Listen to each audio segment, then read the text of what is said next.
시간이 다 됐습니다.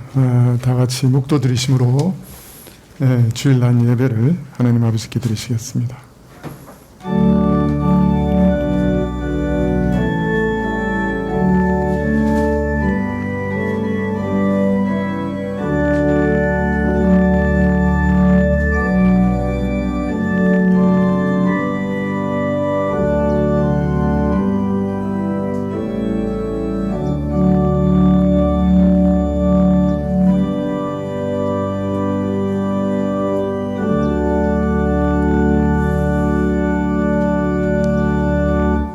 여호와 앞에 잠잠하고 참아 기다리라.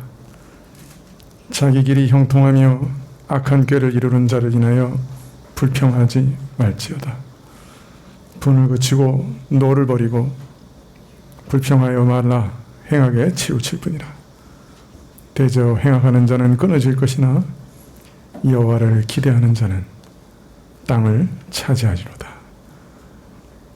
아버지 하나님, 참 세상에서 이리저리 치이다가 주님 앞에 나왔습니다.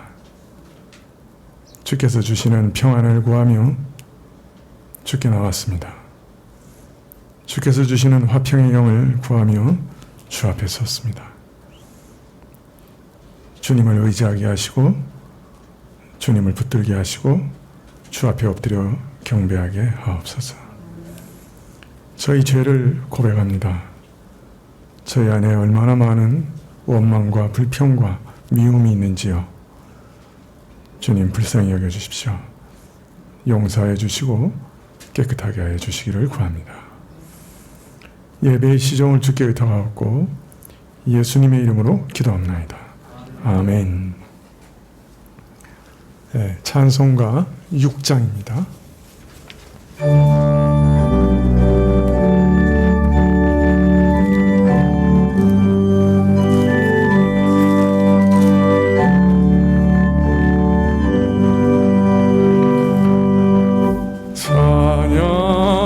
성부 성자 성령 삼위일체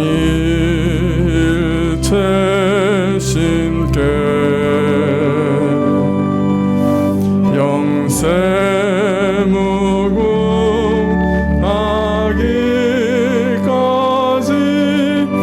영광을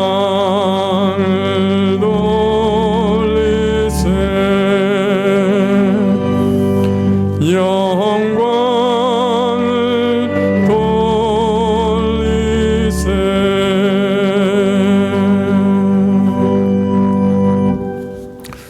교동문은 이사야서 55장 1절부터 9절입니다. 구약 1035쪽인데요. 이사야서 55장 1절부터 9절까지 주보 가운데도 기록되어 있습니다. 이사야서 55장 1절부터 9절 한 절씩 교독하시겠습니다. 너희 목마른 자들아 물로 나오라. 돈 없는 자도 오라.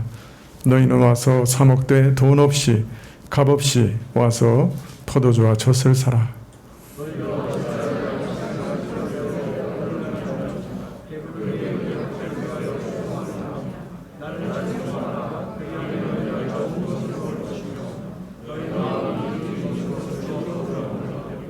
너희는 귀를 기울이고 내게 나와 들으라. 그리하면 너희 영혼이 살리라. 내가 너희에게 영원한 언약을 세우리니 곧 다윗에게 허락한 확실한 은혜니라.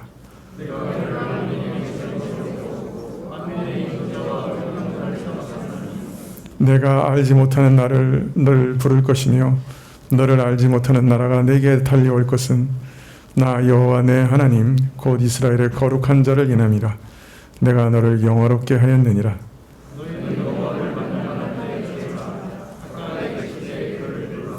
악인은 그 길을 불의한 자는 그 생각을 버리고 여호와께로 돌아오라.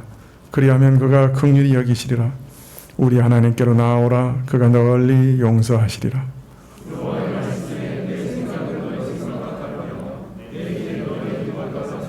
하늘이 땅보다 높음같이 내 길은 너희 길보다 높으며 내 생각은 너희 생각보다 높으니라. 아멘. 사도신경으로 우리 신앙을 고백드리겠습니다.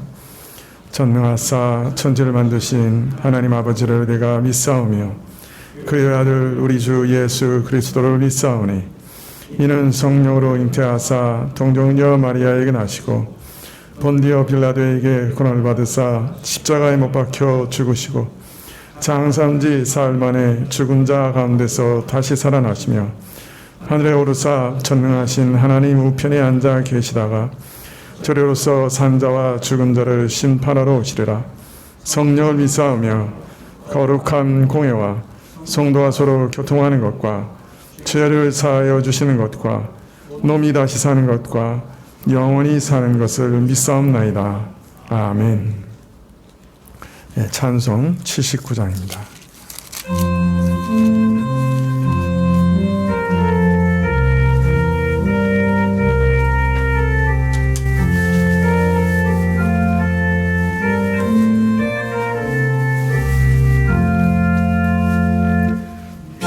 피난처 있으니 환난을 당한 자 이리 오라.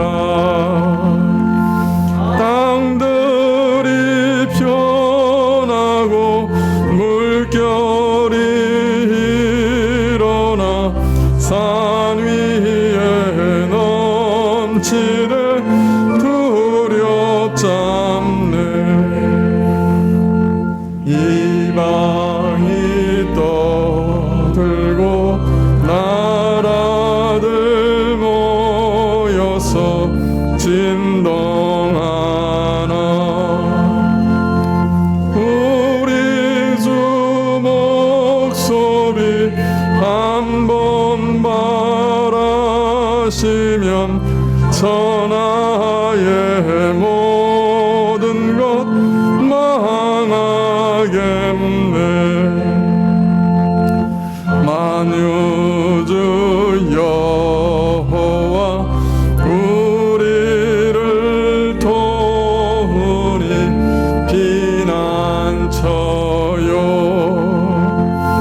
세상의 난리를 그치게 하시니 세상의 창검이 쓸데없네.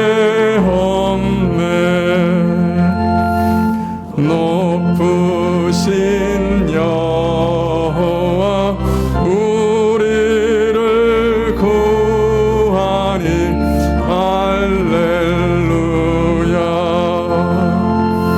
괴로움이 심하고 환난이 극하나 피난처 있으니 여호와여.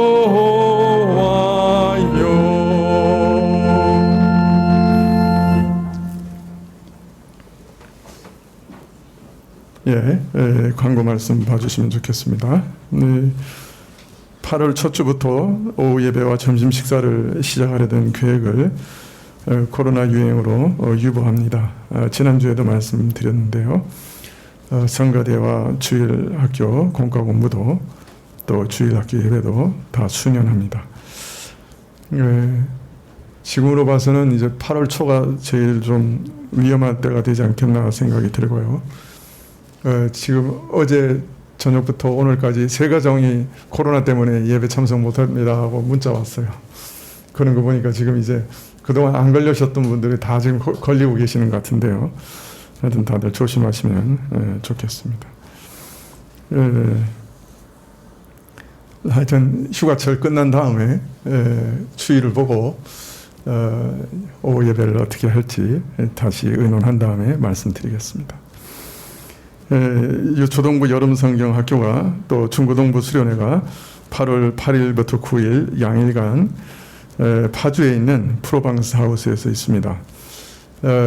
부탁드리는 것은 아이들 출발하시기 전에 집에서 간이 검사하시고 음성으로 나오시면 출발해 주시면 고맙겠습니다.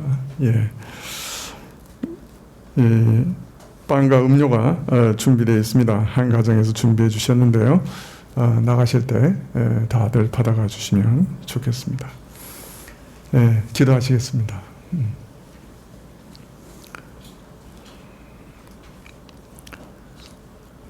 아버지 하나님, 참 무더운 여름입니다. 또 거기에 코로나까지 겹쳐서 저희 마음이 심히 우울하고 답답합니다.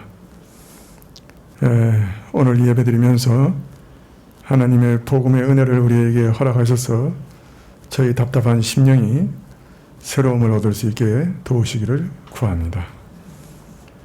아버지 하나님, 그러나 저희가 이 땅에 살아가면서 가장 중요한 덕목이 인내라 하셨고, 또 이러한 인내가 우리 가운데 좀 세워지고 또 길러질 때까지 저희가 이 땅에서 많은 고난과 어려움과 근심과 시험을 당해야 할 것을 알리셨습니다.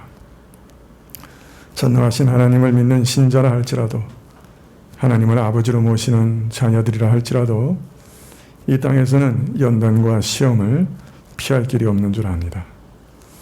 하나님, 이 시간에 또 무릎 꿇고 기도하는 것은 그러나 저희가 진토로 지음받은 자들인 것을 기억하사 연단의 기한을 단축시켜 주시기를 간절히 기도합니다. 하나님, 사람이 감당할 만한 시험을 허락하신다 하셨사오니 하나님, 저희에게 참 감당하는 만한 것을 주신 줄 믿사오나 저희가 당하는 입장에서는 감당할 만한 것이 단 하나도 없습니다. 시험마다 어렵고 고통스럽습니다. 하나님, 참 기가 막힐 웅덩이에 빠진 것 같고 수렁에서 허우적거리는 것 같습니다. 하나님, 저희의 모든 연단의 기한을 단축시켜 주셔서 저희로 속히 구원을 얻을 수 있도록 허락해 주시기를 간절히 기도합니다. 저희가 진토로 받은 자들인 것을, 지음받은 자들인 것을 기억하여 주시옵소서. 혹여라도 우리가 정해진 기한 동안에 연단을 온전히 받아야 하는 주의 계획이 있으시다면 이 연단의 기한 동안에 우리가 믿음을 잃지 않고 또 겸손해지고 또 하나님을 의뢰하는 법을 더욱 깊이 깨닫고 전심으로 하나님을 의뢰하면서 인내를 얻고 연단을 이길 능력을 얻을 수 있도록 주님께서 또한 도와주시옵소서. 하나님, 연단을 통해 우리에게 이루시고자 하는 것들이 분명히 있을 줄 믿사옵고 인내를 저희에게 배우게 하시고 우리가 참 티끌과 같은 존재인 것을, 그래서 겸손을 배우게 하시고 저희가 저희 능력으로 아무것도 할 수 없는 자들인 것을 참 배우게 하시고 하나님을 의뢰하는 믿음을 이 기회를 통해 더욱 얻게 하여 주시옵소서. 주님, 우리 청소년들 주님께 의탁합니다. 참 나라가 어찌 되어가는지 모르겠사오나 청년 때부터 큰 연단들이 시작되고 어린아이들부터 시달리는데 참 불쌍하고 안타깝습니다. 주님, 그러나 우리 청장년들 이러한 일들을 오히려 기회 삼아 하나님 만나게 해주시고 하나님 앞에 엎드리며 기도하는 법을 배우게 하시고 또 그로 인해 전능하신 하나님을, 살아계신 하나님을 그 삶 속에서 체험할 수 있도록 허락하여 주시옵소서. 주님, 여름 더운 날 우리 모든 사람들 건강 지켜주시고 특별히 코로나에 걸려 고생하는 자들 속히 치료하시되 후유증이 없게 도와주십시오. 또 저희가 언제 예배를 온전히 회복해야 할지 때를 알려주시기를 구합니다. 믿음을 주시옵소서. 주님, 바라옵고 원하옵기는 저희가 드리는 헌물, 저희 자신을 대표해서 드렸사오니 저희 자신을 받으시기를 원하고 저희 자녀와 산업을 주의 것으로 삼으사 돌보아 주시옵소서. 찬송을 받으시기를 원하고 또 오늘도 말씀을 주께서 친히 주시기를 구하옵고 예수님의 이름으로 기도합나이다. 아멘. 성경 말씀은 골로새서 1장 12절부터 16절까지 말씀입니다. 골로새서 1장 12절부터 16절까지 신약 324쪽인데요. 골로새서 1장 12절부터 16절까지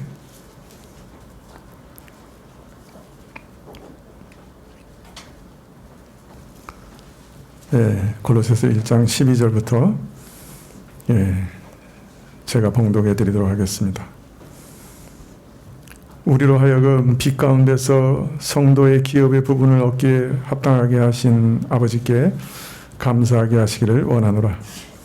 그가 우리를 흑암의 권세에서 건져내사 그의 사랑의 아들의 나라로 옮기셨으니 그 아들 안에서 우리가 구속 곧 죄사함을 얻었도다.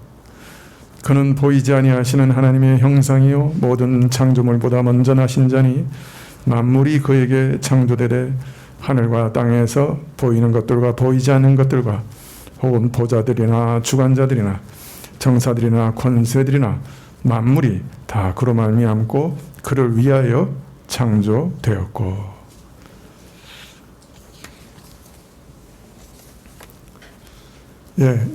제가 아무래도 또 탈의하고 설교를 해야 되겠습니다. 어떻게 덥지 않으십니까? 괜찮으세요? 조금 온도를 더 낮춰드릴까요? 온도를 조금 더 낮춰주시면 좋겠습니다.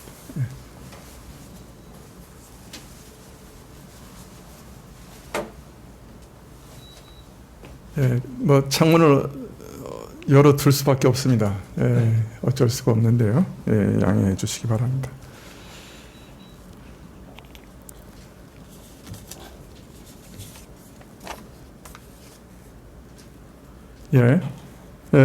바울이 골로새 교회가 복음을 받았다 하는 소식을 들은 날부터 저희를 위해 끊임없이 기도했습니다. 그런데 그 기도한 내용을 보면 크게 두 가지입니다. 첫째는 저에게 하나님의 뜻을 아는 것으로 채워달라. 하나님을 알게 해달라. 하나님의 뜻과 하나님의 계획과 하나님의 방식과 하나님의 경륜과 특별히 하나님의 구원의 은혜를 알게 해달라.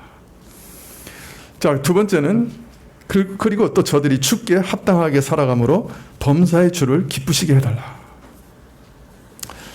즉 하나님의 뜻을 올바로 알고 그 가운데 올바로 행하는 것을 계속해서 기도해왔다. 그렇게 말하고 있습니다. 또 사도는 바로 이어서 그러면 주를 기쁘시게 하는 그 합당한 삶은 어떤 것인가? 네 가지 구체적인 예를 들어 우리에게 알려주십니다. 첫째는 모든 선한 일에 열매를 맺는 것이다. 둘째는 하나님이 누구신지를 알되 이제는 경험 가운데 체험 가운데 아는 것. 세 번째는 이런 가운데 모든 시험과 연단을 견디고 오래 참을 수 있는 능력을 얻는 것. 넷째는 성도의 기업에 참여하게 하신 것을 감사하게 하는 것. 요 네 가지가 하나님을 기쁘시게 하는 구체적인 일들이라. 그리고 성도들을 위하여 이 일을 위해 기도했습니다. 자, 바울은 이처럼 하나님을 기쁘시게 하는 합당한 삶에 대해서 말씀하시면서 마지막 12절에 빛 가운데 있는 성도들이 받을 기업을 얻게 하신 것을 감사하는 것이다 라고 말씀하셨는데요. 오늘 말씀은 우리 성도들이 이런 빛 가운데 있는 이 하나님의 기업을 어떻게 얻게 되었는가, 그 사실을 말씀해 주고 있습니다. 13절부터 보면 그가 우리를 흑암의 권세에서 건져내사 그의 사랑의 아들의 나라로 옮기셨으니 그 아들 안에서 우리가 구속 곧 죄사함을 얻었도다. 누가 우리를 하나님이 사랑하시는 그 아들의 나라로 옮기셨다. 우리를 흑암 권세에서 건져서 하나님의 나라의 아들로 옮기셨다. 누가요? 그가, 즉 하나님 아버지께서 우리를 건지시고 옮기시고 아들 안에서 구원하셨다. 이렇게 가르치고 계십니다. 제가 아주 절묘한 시기에 휴가를 얻어가지고 프랑스에 갔습니다. 그죠? 그 왜 갔습니까? 여러분 잘 모르시는 분들도 있을지 모르겠는데 위그노라고 프랑스의 개신교도들이 있는데요. 이분들이 아마 그 기독교 역사상 아마 가장 그 심각한 박해를 받은 사람들일 거예요. 그래서 이 위그노들 그 박해 현장을 좀 살펴보려고 갔다 왔습니다. 처음 도착한 곳이 어디냐 하면 깐네예요. 이게 도시 이름만 들어봐도. 근데 거기 간 것이 영화제에 참석하려고 간 것도 아니고 또 깐네 해변에서 이렇게 휴양을 즐기기 위해서 가는 것도 아니고 이 깐네 앞바다에 있는 조그만 섬에 들어가기 위해서 깐네로 갔습니다. 마르그리트라고 하는 작은 섬인데요. 그 섬에는 그 깐네 항구를 지키기 위한 요새가 하나 있습니다. 그런데 이 프랑스 위그노 박해 때는 이 요새에 가 이제 쓸모가 없어져서 거기다가 감옥으로 사용했습니다. 섬에 이렇게 있는 높은 망대 같은 그 요새 가운데 감옥으로 사용하니까 바다가 다 사면이고 그 섬 한가운데 있는 요새니까 거기 가둬놓으면 어디 도망갈 데가 없어요. 그 미국의 그 유명한 그 감옥 있죠? 그 이름 뭐예요? 알카트레치? 라고 그랬나요? 하여튼 제가 지금 금방 기억이 안 나는데 그 섬하고 비슷해요. 그래서 거기다가 이렇게 이제 감옥을 만들어 놨는데 그래서 한번 들어가면 이제 절대로 못 나오죠. 거기 6명의 목사들이 수감되어 죽을 때까지 갇혀 있다가 순교했습니다. 이들이 어떤 분이냐 하면 루이 14세 때 루이 14세가 이렇게 포고령을 내려서 전국에 있는 모든 개신교 목사들은 2주 내에 프랑스를 떠나라. 그렇게 명령을 내렸어요. 그래가지고 하여튼 목사라고 하는 직함을 가진 사람들은 프랑스에서 다 내쫓았습니다. 자, 이 국외 추방을 당한 목사들은 버려둔 교회들을 그냥 그대로 내버려 둘 수 없어서 다시 프랑스로 몰래 잔입해 들어옵니다. 그런데 이제 잔입한 목사들 중에 지방에서 잡힌 자들은 그냥 거의 그 자리에서 다 처형당했어요. 그런데 이상하게도 파리에서 잡힌 사람들은 재판에 회부되고 그래서 파리에서 제일 먼 저 멀리 남프랑스의 섬에 수감했습니다. 이들의 나이는 30에서 35세 사이였고 프랑스로 돌아온 뒤에 두 사람은 사역을 시작하자마자 체포됐어요. 그러니까 교회를 돌아볼 틈도 없이 프랑스에 들어오자마자 그냥 체포된 거예요. 한 사람은 4개월 동안 사역하다가 체포되고 두 사람은 7개월 동안 사역하다가 체포되고 마지막 한 사람은 2년 1개월을 프랑스 곳곳에 돌아다니면서 교회들을 돌보다가 체포됐어요. 그리고 이 군사 요새 가운데 수감돼가지고 죽을 때까지 갇혀 있었습니다. 각자 독방에 수감됐어요. 근데 사실 그 수감한 사실조차 프랑스 정부가 잊어버린 것 같아요. 그래서 이 잊혀진 사람들은 그냥 그 독방에서 그냥 계속 있었대요. 제가 가서 보고 놀란 거는 이게 군사 요새였기 때문에 벽이 어마어마하게 두꺼워요. 아마 이거보다 훨씬 더 두꺼운 것 같아요. 벽 두께가. 이 기둥보다. 한 1m 이상 되는 것 같아요. 그 벽 사이에다 창문을 만들어 놨는데 창살이 3중 창살이에요. 이렇게 두꺼운 쇠철근으로 만든 창살이 3중으로 되어 있어요. 그래도 여분이 남아요. 그만큼 두꺼워요. 벽 사이도 벽이 사방을 둘러싼 벽이 다 그렇게 두꺼운 거예요. 문도 아주 두꺼운 송판으로 그 위에 철을 입힌 문으로 닫혀 있었습니다. 자, 그러니까 파도가 치는 이 감옥에서 두께가 한 1m 훨씬 넘은 벽 속에 갇혀 있으니까 서로 교통이 안 되는 거예요. 옆방하고. 이분들이 어떻게 교통했냐면 거기서 시편 찬양을 불렀어요. 찬양 소리는 그게 이제 이렇게 밀폐된 공간이니까 울려 퍼지는 거죠. 그래서 목사님들이 말은 서로 전달되지 않았는데 시편 찬송을 부르면서 서로 교통했던 것이죠. 이들은 죽을 때까지 시편 찬송을 부르고 하나님께 감사하면서 서로를 격려했어요. 네. 우리가 이제 보통 이제 그 코로나 이전에는 그 시편 찬송을 좀 배우고 그랬잖아요. 예배 시작하기 전에. 이번에 가서 이렇게 들어보니까 시편 찬송이 정말 이렇게 좋은 찬송이더라고요. 그래서 이분들도 그 감옥에서 시편 찬송을 계속 부르면서 서로를 격려하고 또 하나님을 찬양했던 것이죠. 자, 그런데 이런 그 감옥을, 그리고 목사님들이 갇혀있던 이 감옥을 보면서 근데 좀 한 가지 의문이 떠올랐어요. 이들이 어떻게 끝까지 하나님을 찬양할 수 있었을까 하는 것이었죠.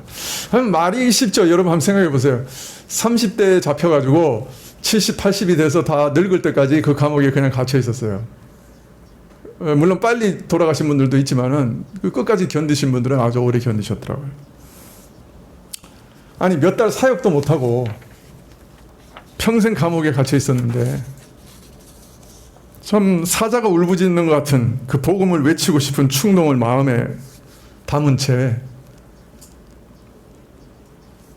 교회와 신자들에 대한 걱정과 근심을 품은 채 더욱이 이해할 수 없는 하나님의 섭리에 대한 의문 가운데 고독과 외로움과 싸우면서 그 긴 시간을 어떻게 견뎌냈을까요?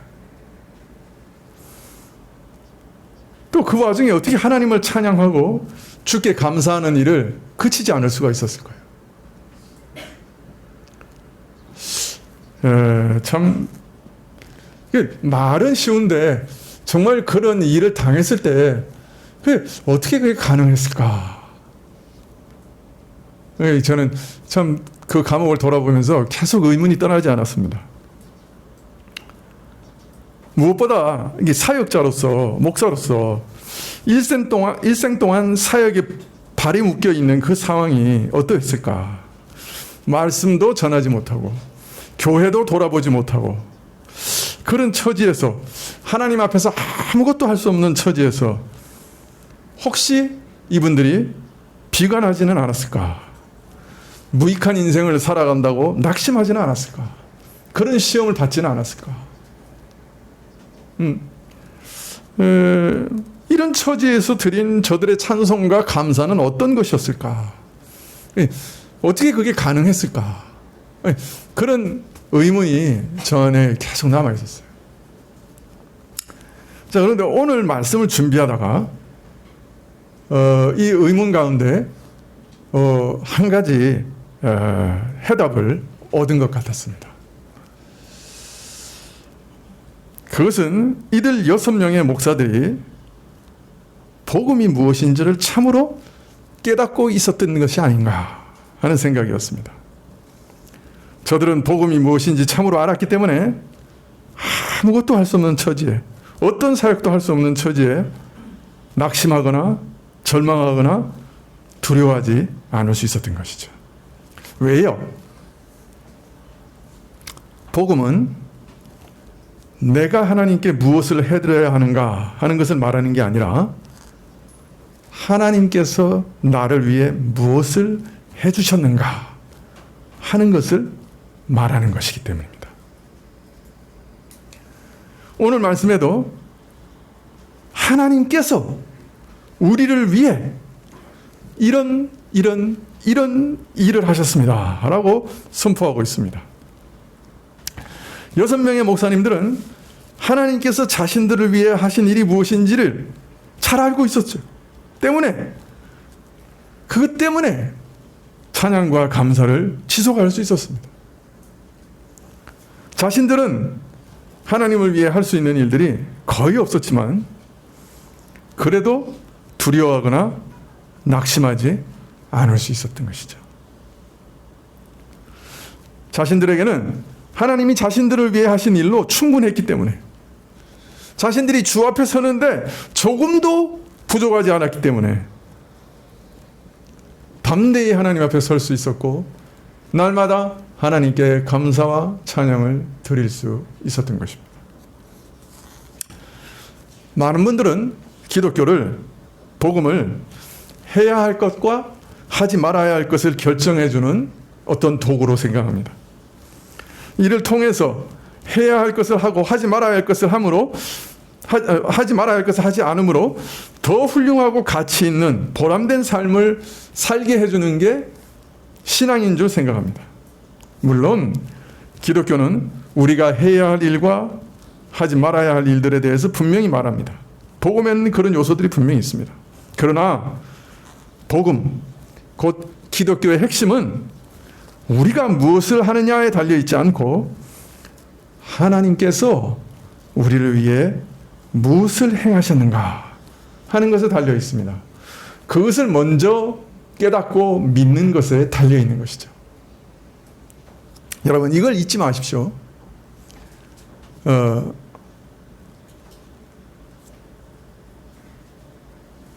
예수님께서 십자가에 잡히시기 전날 밤에 제자들의 발을 다 씻으셨습니다.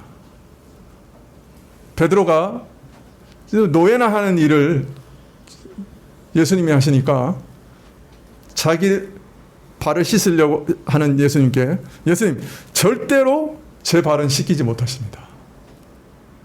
이거 노예나 하는 일인데 선생님이 이거 어떻게 이 일을 하십니까? 제 발을 절대로 씻기지 못하세요. 그랬더니 예수님 뭐라 하셨어요? 내가 네 발을 씻기지 않으면 너는 나하고 아무 상관이 없다. 기독교는 예수님의 섬김을 받지 않으면 아무 상관이 없는, 하나님과 아무 상관이 없는 종교예요. 내가 하나님을 어떻게 섬기느냐, 이게 기독교 아니에요. 기독교는 하나님이 나를 어떻게 섬겨주셨느냐, 그게 기독교예요. 그걸 알아야 돼요. 하나님이 나를 위해서 행하신 일이 뭐냐, 그걸 아는 것이 기독교예요. 또 그걸 알지 못하면 하나님하고 아무 상관이 없어요. 아무리 교회 오랫동안 다닌다고 해도 아무 상관없어요. 소용이 없어요. 아무 관계가 없어요. 내가 아무리 하나님을 잘 섬기고 11조를 내고 봉사를 하고 선교를 하고 전도해도 아무 속에 설명 없어요. 나는 너 모른다 그러셔요. 기독교에서 진짜 중요한 거는 하나님이 나를 위해 무슨 일을 행하셨는가, 하나님이 나를 어떻게 섬기셨는가 하는 거예요. 내가 하나님을 어떻게 섬기느냐 하는 것은 그 다음 문제예요.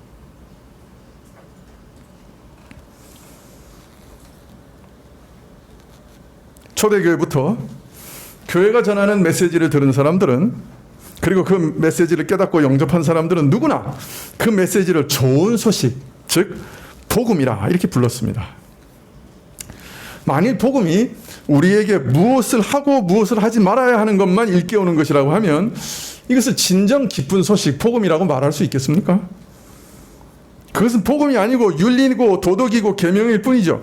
복음이 좋은 소식이 되고 기독교가 다른 모든 종교와 구별되는 것은 복음의 핵심이 우리가 어떻게 살아야 하는가, 무엇을 해야 하는가 하는 것을 말하기 전에 하나님이 우리를 위해 무엇을 행하셨는가 하는 것을 선포하고 가르치기 때문입니다. 그래서 이것이 좋은 소식이에요. 이게 기쁜 소식이에요. 이게 기독교의 중추 핵심이에요.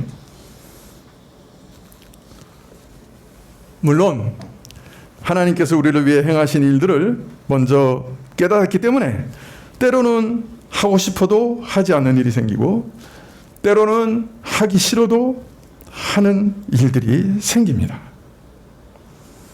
그러나 기독교의 핵심은 우리가 하나님을 위해 무엇을 하기 전에 하나님께서 먼저 우리를 위해 놀라운 일을 행하셨다 하는 것을 깨닫는 것입니다. 여기 기독교의 사활이 걸려 있습니다. 주를 위해 어떤 일을 하느냐, 주를 위해 어떤 삶을 사느냐, 그것보다 하나님이 우리를 위해 어떤 일을 행하셨는가 하는 것을 깨닫고 영접하고 믿고 누리는 것이 기독교인 것이에요. 하나님이 우리를 위해 하신 일은 우리가 생각지도 못할 때, 기대하지도 못할 때 그분께서 먼저 행하신 것입니다. 이것을 알리는 소식이 복음입니다. 그렇기 때문에 복음은 항상 큰 감사와 기쁨과 찬송으로 우리를 이끌어갑니다. 마르그리트 섬에 갇혀 있었던 6사람은 이 복음을 끝까지 놓치지 않았기 때문에 어떤 상황, 어떤 환경 가운데서도 하나님께서 나를 위해 행하신 일로 인해 감사와 찬송을 평생 드릴 수 있었던 것이에요. 여러분, 세상 사람들은 언제 감사합니까? 세상 사람들은 조건과 상황이 갖추어질 때만 감사할 수 있습니다. 그죠? 내가 원하는 일이 이루어졌을 때만 감사합니다. 세상 사람들은. 여러분은 어떠세요? 여러분의 신앙생활은 어떠세요? 어떤 때 감사합니까? 여러분의 기도가 응답되었을 때만 감사합니까? 여러분이 원하는 일이 이루어졌을 때만 감사합니까? 사실 그렇죠. 대부분이. 제가 작년에 제 수첩에 기도 응답에 대해서 감사한 거를 쭉 적어 나갔더니 15개의 중요한 기도 제목을 응답하셨더라고요. 그래서 감사를 적어 놨어요. 가만히 보니까 전부 내가 원하는 기도 제목이 응답된 것에 대한 감사만 기록되어 있더라고요. 그래서 내가 이 말씀 작성하면서 좀 회개했어요. 아, 내가 진짜 중요한 일에 대한 감사를 잃어버렸구나. 하나님이 나를 위해 행하신 그 일에 대한 감사를 잃어버렸구나. 만약 하나님께서 나를 위해 행하신 일에 대한 감사를 내가 붙들면 어떤 상황, 어떤 조건, 어떤 어려움 속에서도 감사할 수 있을 겁니다. 그 일로 인해서는 감사할 수 있을 겁니다. 하나님이 나를 위해 이 일을 행하셨어. 감사할 수 있겠죠.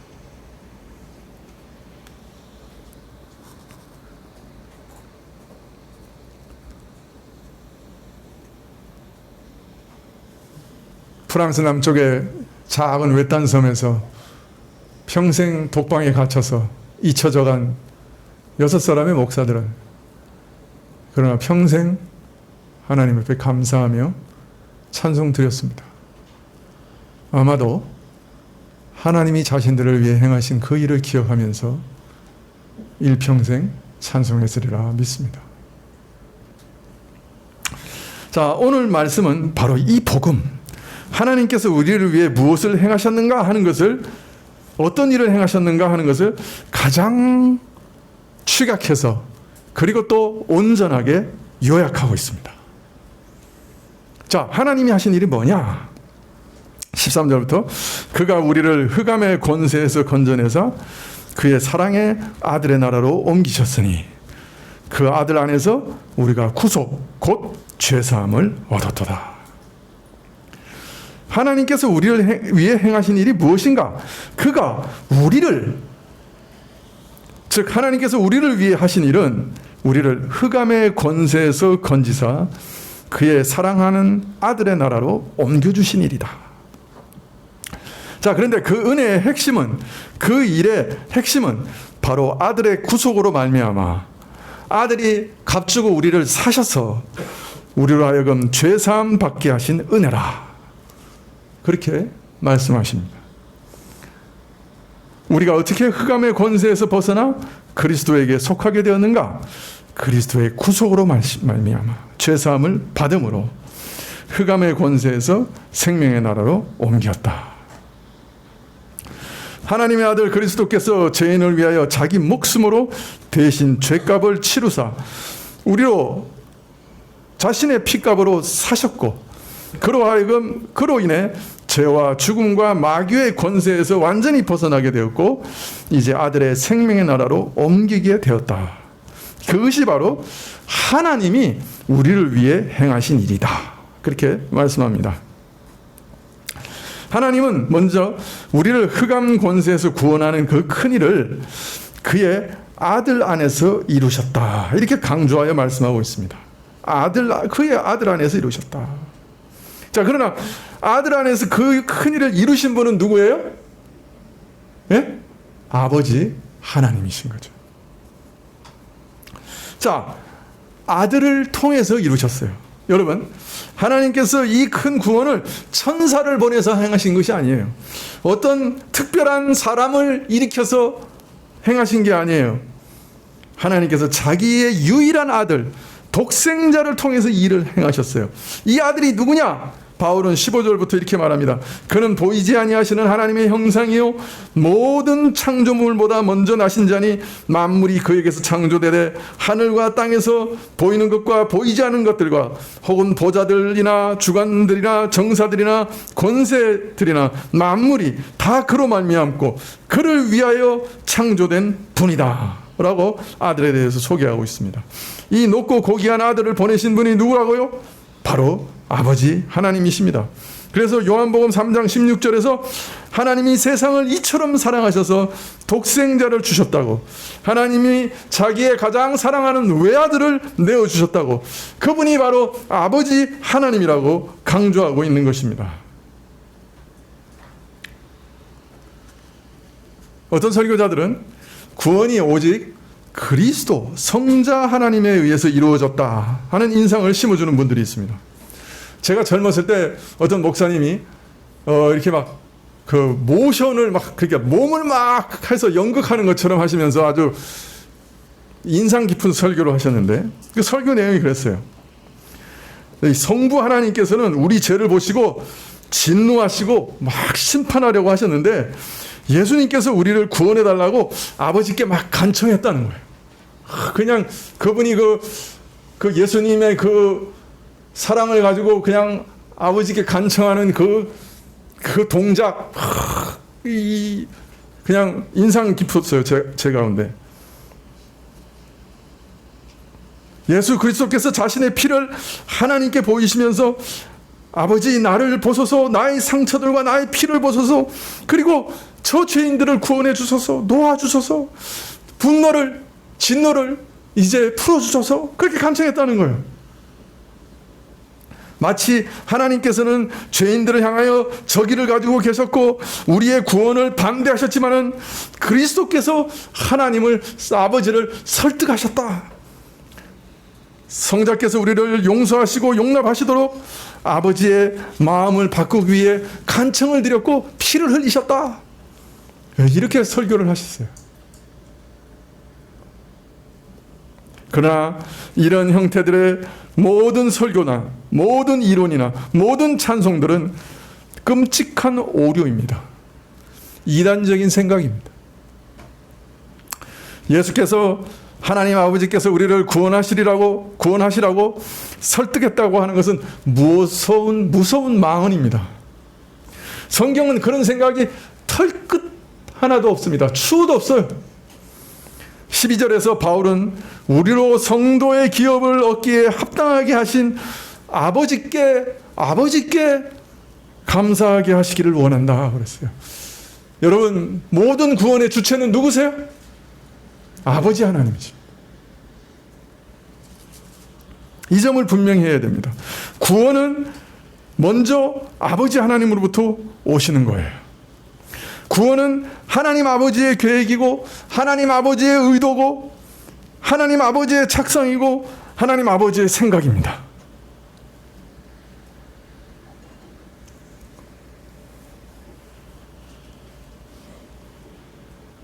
우리 믿음의 조상들은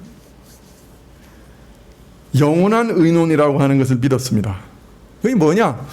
복되고 거룩하신 성부, 성자, 성령 삼위께서 시간 이전에 영원한 회의를 가지셨다 하는 내용입니다. 무엇 때문에 성삼위 하나님께서 회의를 여셨습니까? 우리 인간들의 구원에 대한 영원한 의논이 시간 이전에 있었다. 우리 그렇게 믿는 거죠. 이 회의에서 성부께서는 위대한 구원의 계획을 말씀하셨고 아들께서는 아버지여 나를 보내소서 내가 아버지의 계획을 다 이루겠나이다 라고 응답하셨다는 것입니다. 자, 그래서 이 사실을 다윗은 시편 40편에서 이렇게 노래합니다. 그러므로 그리스도께서 세상에 오셨을 때 하나님께 이렇게 말씀하셨습니다. 주님은 제사와 예물을 원하지 않으셨습니다. 그래서 나에게 입히실 몸을 마련하셨습니다.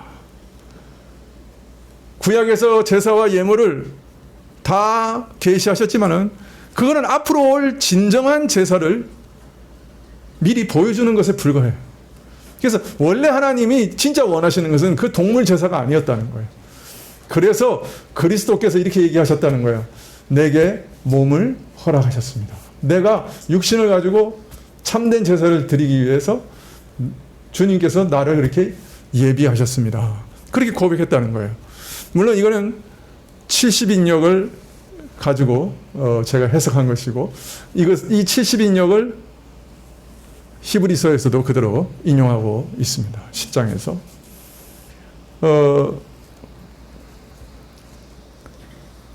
이처럼 구원은 성부 하나님의 계획을 따라 성자께서 십자가에서 구속을 이루신 것이에요. 하나님이 다 계획하신 거예요. 그리고 그것을 성자께서 실천하신 거예요. 성령께서 오셔서 그 그리스도가 이루신 구속의 공적인 효과를 우리 모든 죄인들에게 적용시켜 주시고 계셔요. 이 사실이 명백해야 됩니다. 구원은 아버지 하나님의 계획입니다. 외아들 성자를 보내신 분은 성부시고요, 성부로부터 성령을 받아 또 보내시는 분은 성자이십니다. 그래서 우리는 성부와 성자와 성령을 찬양하는 것이에요.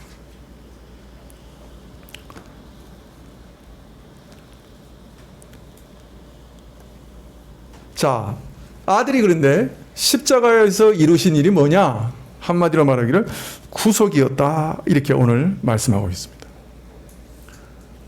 이 구속이라는 말은 값을 치러서 자유롭게 한다는 말이에요. 원래는 노예의 몸값을 대신 지불하고 노예를 풀려나게 하는 것, 그걸 구속이라고 했어요.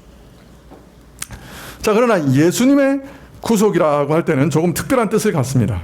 즉, 우리를 위하여 죽음으로, 자신의 죽음으로 대신 우리 죄값을 치름으로써, 죄인 대신 자신의 대신 죽음으로써 속전을 치르시고 죄값을 치르시고 우리로 하여금 죄사함을 얻어 죄와 죽음의 권세에서 벗어나 자유를 얻게 하신 것, 그것을 뜻합니다.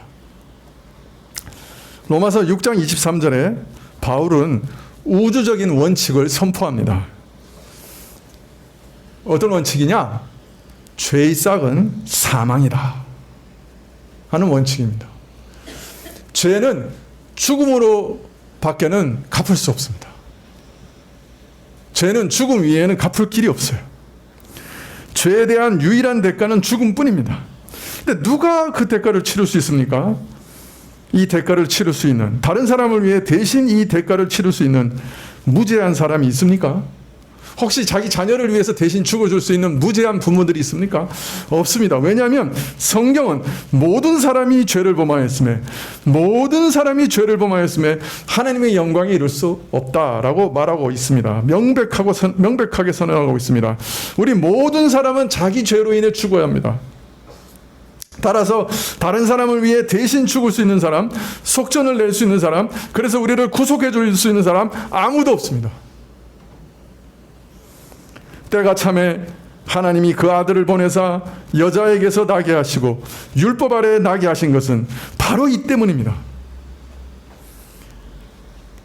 하나님의 아들 우리 주 예수 그리스도께서는 우리의 속전을 치르실 수 있는 유일한 분입니다. 왜냐하면 그는 참 사람이실 뿐 아니라 참 하나님이시기 때문입니다. 그는 사람이 될 죄가 없는 유일한 사람이라 우리를 대신해 죽으실 수가 있었고, 또 하나님이셨기 때문에 우리 모든 죄인들을 위해 죽으실 수 있었습니다. 이것이 하나님의 아들께서 구속자로 이 땅에 오신 이유입니다. 성자께서는 십자가에서 나의 하나님, 나의 하나님, 어찌하여 나를 버리셨나이까? 라고 외치셨습니다. 하나님께서 십자가에서 예수님을 정말 버리셨습니다. 하나님께서 십자가에서 자신의 아들을 모든 죄인들의 죄를 대신 짊어진 죄인으로 보시고 죄인을 향하신 자신의 모든 진노와 심판을 아들에게 쏟아 부으셨습니다. 이로써 하나님의 우주적인 공의는 만족을 얻었고 하나님의 영원한 사랑도 만족하게 되었습니다. 하나님은 아들을 죽임으로써 죄의 싹은 사망이라고 하는 우주적 공의를 만족하게 하셨고, 그 아들의 대속을 통해 믿는 자들을 구원하심으로 그 영원한 사랑도 만족해 하셨습니다. 우리 죄를 용서하시기 위해 사랑하는 아들에게 이 일을 행하셨습니다. 우리로 죄사함을 받게 하시기 위해 자신의 사랑하는 아들을 친히 치셨습니다. 갈보리 언덕에서 이 일을 행하신 분은 바로 하나님이십니다. 아버지여 아버지여 왜 나를 버리시나이까? 예수님을 치신 자는 유대인도 아니고, 예수님을 치신 자는 로마인들도 아니고, 예수님을 치신 자는 아버지 하나님이셨습니다. 하나님 왜 나를 버리시나이까? 엘리 엘리 라마 사박다니. 하나님께서 우리 죄인들을 위해 자신의 외아들을 친히 치셨습니다. 죄인들의 모든 죄를 대신 지게 하시고 그 아들에게 그 모든 죄에 대한 지옥의 형벌을 쏟아 부으셨습니다. 예수님께서는 그래서 내가 목마르다라고 외치셨어요. 우리가 받아야 할 지옥의 목마름을 예수님이 친히 다 받으셨어요. 그리고 죄인들은 그 죄에서 이제 완전히 해방되었습니다. 이것이 십자가의 비밀이고 이것이 하나님께서 우리를 위해서 행하신 큰 일입니다. 이것이 복음입니다. 하나님이 행하신 이 큰일, 이 구속, 이 속죄를 내가 믿고 영접하고 하나님이 행하신 그 일로 찬송하는 것. 이것이 우리가 해야 할 가장 중요한 일이기도 합니다. 이것이 복음입니다. 기도하시겠습니다.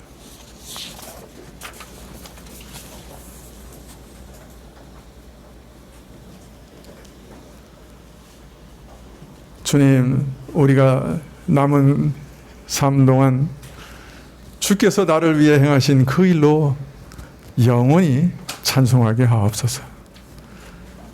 그 일을 생각할 때마다 참 감사가 넘치게 하시고 찬송이 넘치게 하옵소서. 예수님의 이름으로 기도합나이다. 아멘. 네, 416장 찬송하시겠습니다.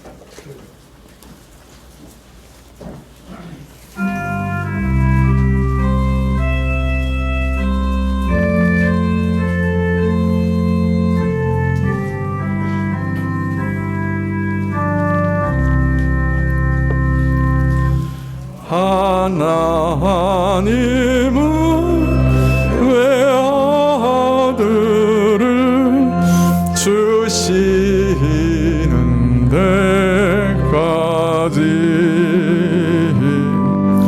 세상 사랑하니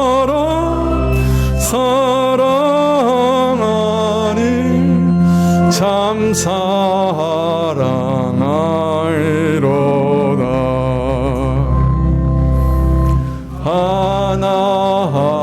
하나님은 사랑이라 죄악에 빠졌던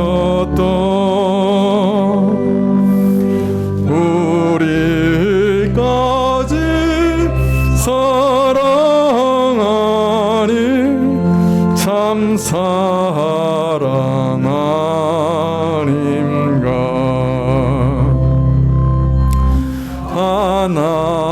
하나님을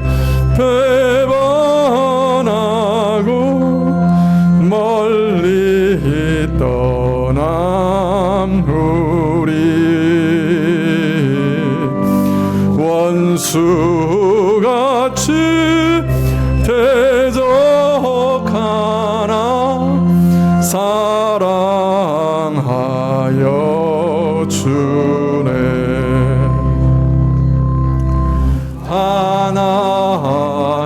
하나님은 사랑이라 죄악에 빠졌던 원수까지 사랑하니 참 사랑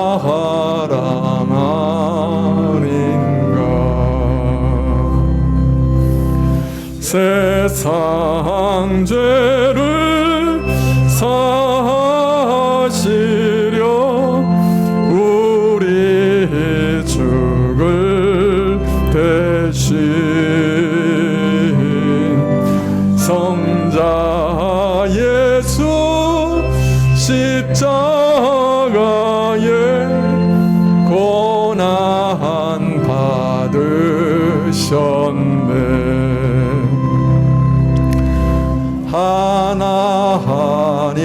하나님은 사랑이라 죄악에 빠졌던 우리까지 사랑하니 참 사랑 아닌가. 이 사랑에 감복하여 곧 주께 나오라.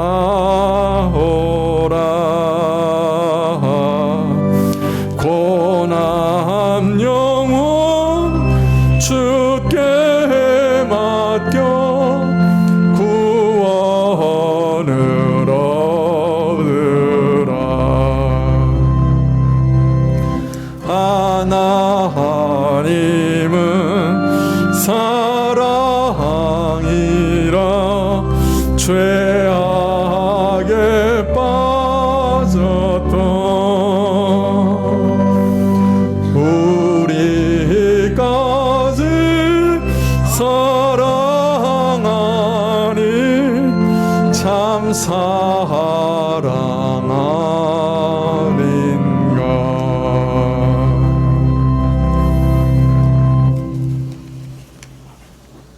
지금은 우리 주 예수 그리스도의 은혜와 하나님 아버지의 그 크신 사랑과 이 은혜와 사랑을 깨닫게 하시고 누리게 하시는 성령님의 교통하시고 역사하심이 우리 죄인들을 위해 행하신 하나님의 큰 일을 깨닫고 감사하며 머리 숙인 주의 백성들 위해 지금부터 영원까지 함께 계실지어다. 아멘.